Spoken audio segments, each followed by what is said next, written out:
guys, what's going on? Welcome back to my channel.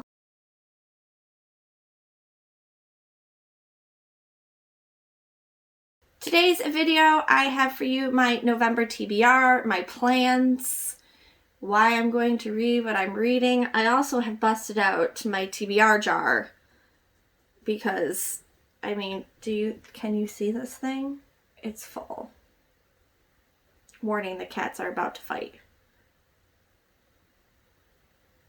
Maybe not. It always happens.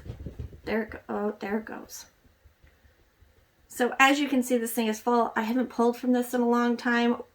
Also, though, we did do that unhaul, and there might be some things in this unhaul. So, you know, we'll see how that goes. I have 5 books that I want to finish, that I know that I'm going to finish, plus this one will make 6. One of them I have already started reading, so I need to finish that. But yeah, without further ado, we're going to go through the books that I know I want to read, and then we'll pick a book out of the TBR jar. So let's do this.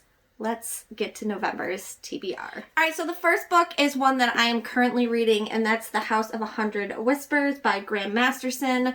This is a haunted house, spooky story that I started reading in October, and I just haven't finished it. I am currently on page 190, and I need to finish this. It's taken me a while. I'm not having the greatest time with it, I guess I can say. But I am a person that does not like to DNF books, so I refuse to DNF this, and I am slowly starting to realize why I had actually put this down in the first place. So if you're unfamiliar with this book, like I said, it's kind of like a haunted house story. These people, their father has passed away, and now they have come together, and they find out about, you know, who's going to get the house, the inheritance, and everything. And then at one point, one of the couple's younger son, Timmy, goes missing, and now it's this crazy goose hunt to try to find Timmy. But there's also some supernatural, spooky things going on in the house. It just makes no sense. So it has a building to be a good book, but I'm struggling with it. But I'm not DNFing it, so we're gonna keep going. Alright, the next couple of books I have on my list are actually cozy mysteries. I love to read cozy mysteries in November. Since we're coming off the spooky season, we're coming off of a lot of thrillers and mysteries, and then we move into November, and then when we get to December, I like to read books that, you know, those holiday cheesy books, like that of a good Hallmark Christmas story. So I want to find something in the middle to help me transition into both, you know, out of one thing and into another thing. So cozy mysteries are my answer for that. Cozy mysteries are, you know, you have an amateur sleuth, there is a murder mystery going on, and this amateur sleuth needs to figure out this murder mystery. They typically take place in a small town, and they're not gory by any means. There's no like real,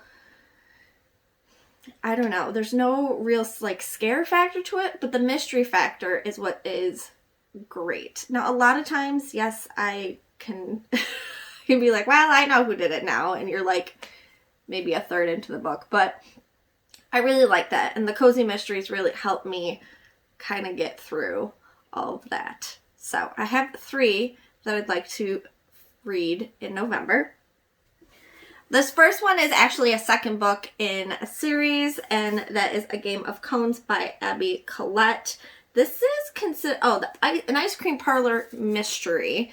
So like I said, this is the second book. I read the first book and I loved it. I really liked it. I think it had more of a mystery element to it than most cozy mysteries do.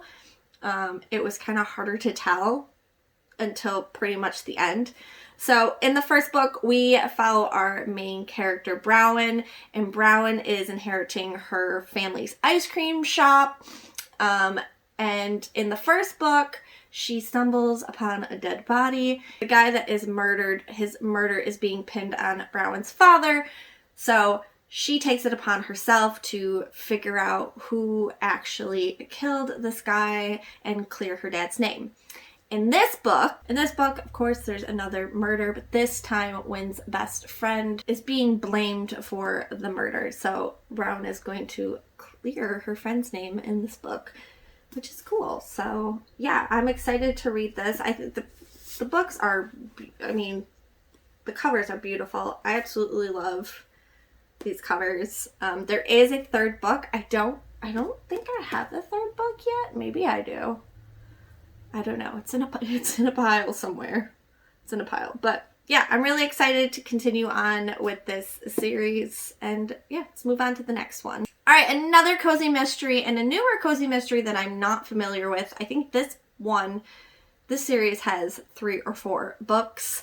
And the first book is Arsenic and Adobo by Mia P. Manisala. Hopefully I am saying that right. This series is called A Tita Rosie's Kitchen Mystery. So it says on the back, the first book in a new culinary cozy series full of sharp humor and delectable dishes, one of which might just be a killer. The other thing I forgot to mention about cozy mysteries, which is like the best part, is a lot of them have to do with food and bakeries and restaurants, and there's typically some recipes like in the book or after the book. Yeah, like Derek Salbit's spiced banana bread. Oh, banana bread. Banana. I don't like bananas. We follow Leela, and Leela is coming back to her roots to help her family's failing business when a rude food critic has dropped dead.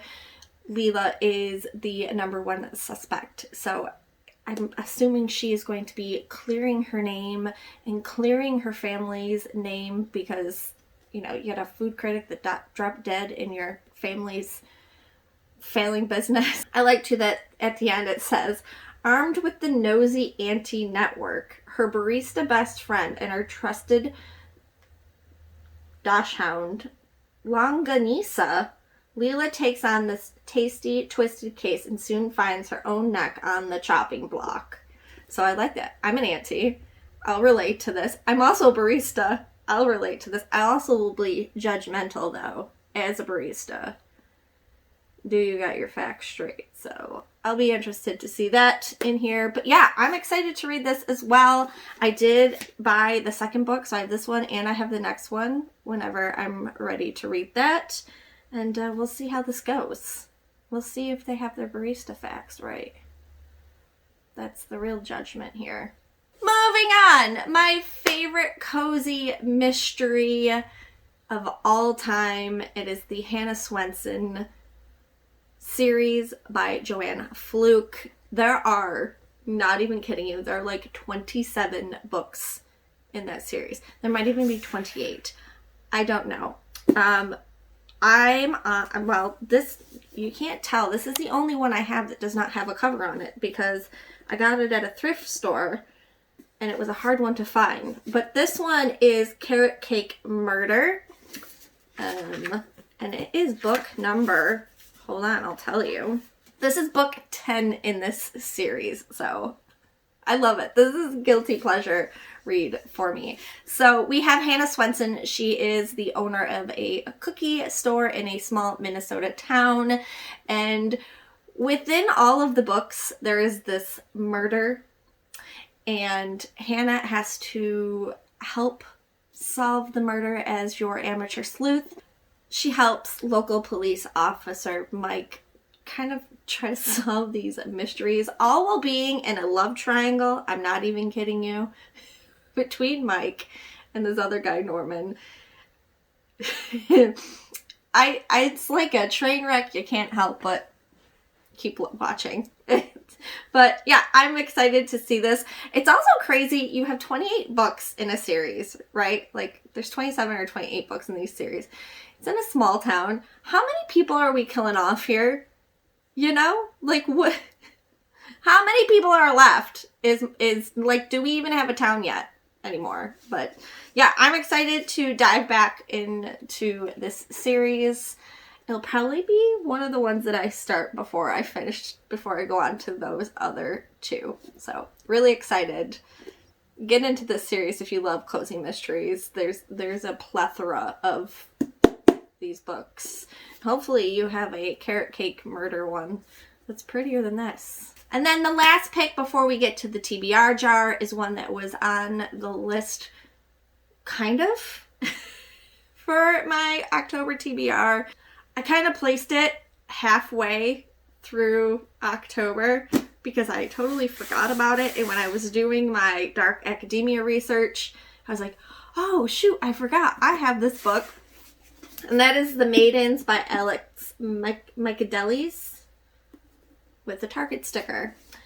So dark academia, I know November's not really dark academia season, but this is a shorter book. Yeah, there's quite literally 333 pages in this book, so it's not that long of a read. So this takes place in Cambridge University, and we have a professor who is liked and loved by the students and faculty at this school. So much so that there is this culty group called the Maidens. We then follow Mariana, whose niece goes to Cambridge, and when one of Mariana's niece's friends turns up dead, then Mariana has decided to investigate what is really going on with the Maidens and this teacher. So we have your classic dark academia elements. We have a possible cult being the Maidens. We have an elite school setting, Cambridge, and we have a murder mystery to solve in this. So I'm really excited to read this one and yeah, finally figure out what the hype is all about, because I know a lot of people love this book and I'm super excited to read this as well. All right, so here are the books that I picked for myself. Now we're going to move it on to the TBR jar, and we're going to find us another book amongst the bookshelves. So this is my TBR jar. Now, not every book that I haven't read yet is in this jar, but I mean, I like to buy books, so you can tell there's a lot in here. So what I'm going to do is I'm going to take kind of a couple out of here. I'm going to put them in my hand. I'm going to turn around like this and not look, and we'll see what we have, and then we'll go searching for it. Okay. So we'll pull a bunch out. I'll give it a good shake in my hand. Okay. I'm not looking. Do I have one? Yes, we have one. This could be anything in here. Oh boy.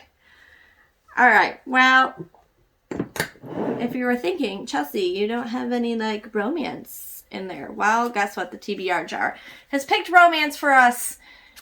It is the romance queen herself, E.L. James, and her book, The Mister. This is the one she wrote after she wrote this book after the 50 Shades series. And if you've read the 50 Shades series, as much as they are a cult classic, maybe they're not a cult classic, I don't know, but everybody and their brother knows about 50 Shades, knows about the movies. She's got this book. So I'm pretty sure I know where it is, but I'm not positive. So I'm going to bring you guys over to the bookshelf, and we're going to see if we can find the Mister. All right, I don't know how much you can actually see me, but I actually know exactly where this book is, and it's right here. Here it is. The Mister. By E.L. James. Look at that, author of 50 Shades. So I'm going to read the back to you and let you know what it's about, because I just know, I mean, it's E.L. James. It's going to be romance of some sort. So it says, London 2019, life has been easy for Maxim Trevlin. With his good looks, aristocratic connections and money. He's never had to work, and he's rarely slept alone. But all that changes when tragedy strikes and Maxim inherits his family's noble title, wealth, and estates, and all the responsibility that entails. It's a role he's not prepared for, and one that he struggles to face. But his biggest challenge is fighting his desire for an unexpected, enigmatic young woman who's recently arrived in England, owning little more than a dangerous and troublesome past. Beautiful and musically gifted, she's an alluring mystery, and Maxim's longing for her deepens into a passion that he's never experienced and dares not name. Just who is Alicia de Minacci, and can Maxim protect her from the malevolence that threatens her? And what will she do when she learns that he's been hiding secrets of his own?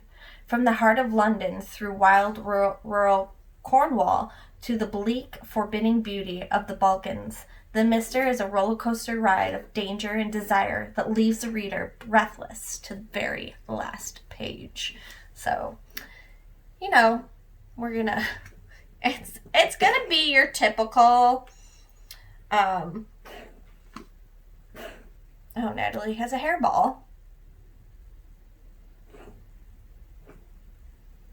Get it out, girl. Get it out.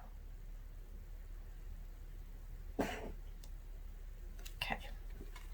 So we have our typical romance, probably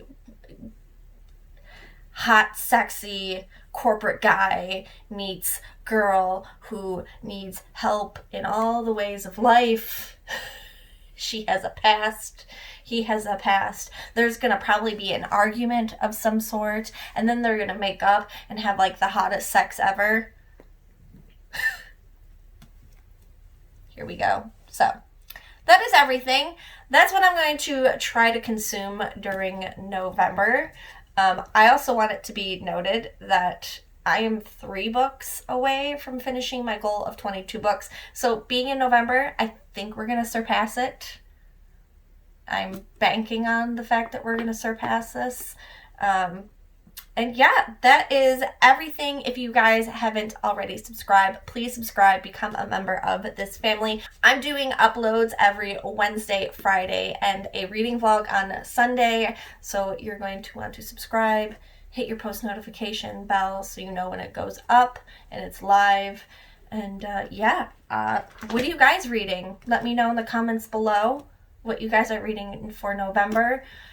Give me some advice and some cozy mysteries to also read, because that's what I'm going to try to consume the most. And yeah, I'll talk to you guys real soon in my next video. Right, Tula? Can you say goodbye? They can't see you over there. All right. Thanks for watching, guys. Bye.